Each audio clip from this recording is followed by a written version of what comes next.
Money makes the world go round. Money can lead to happiness. Boats, wave runners, cruises, vacations. It also can lead to lifestyle choices that you simply cannot have without it. A common question when divorce comes is what happens with the money? The default rule is that each party should walk away with the same net value. This does not necessarily mean the same amount of money. For example, if one person is getting the house, the other person will need another asset, such as cash or an account, to offset the value of that house. Oftentimes in divorce, the parties will have a home, but unfortunately, they don't have enough money to buy out the other person. So what happens then? The answer is that equitable distribution must still take place. In some cases, the only way to achieve that 50-50 split of the net value of marital property is to sell the home and divide the proceeds. I understand this may be a difficult realization. Just know that you will be okay. A big question is it mine or is it hers? Or is it ours? As we all know, while married, we often hear the line, what's the husband is the couple's, and what's the wife's belongs to the wife. That's not true for marital versus non-marital assets. A marital asset is anything earned during the marriage, regardless of whose name it is in, regardless of who earned it. If it was earned during the marriage, it's marital.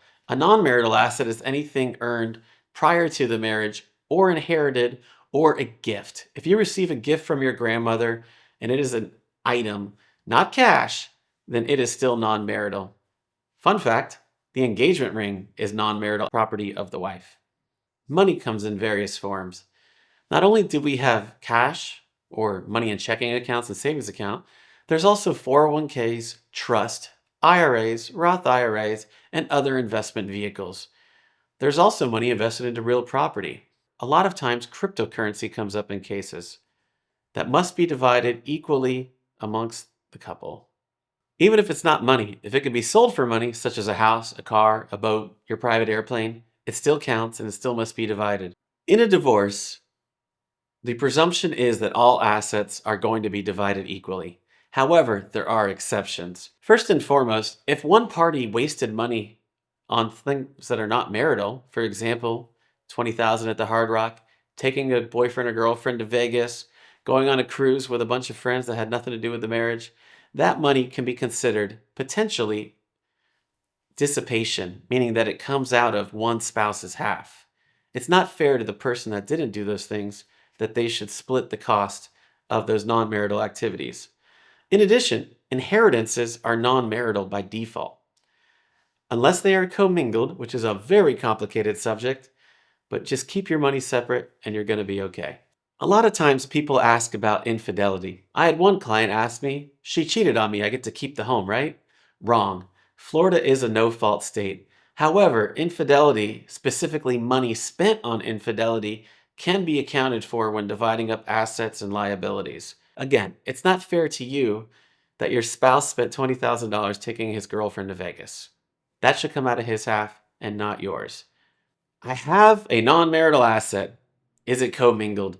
I get this question all the time. People get inheritances. They sell non-marital properties. They get gifts of money. How do I know if it's still non-marital or if it's now marital? I have a 5-year-old myself, so I like to give this example. Imagine you're at a pool and the entire pool is filled with water and only water. All that water is non-marital. Now here comes a 5-year-old and he pees in the pool. That pee, think of as marital money.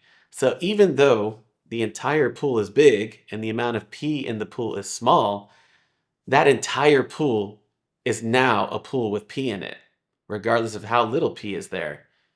So remember, do not commingle your money. Keep all inheritances separate. But let's ask the opposite. What if I take money out of a non-marital account and use it to pay a marital expense? Does that make the entire account marital? And the answer is no.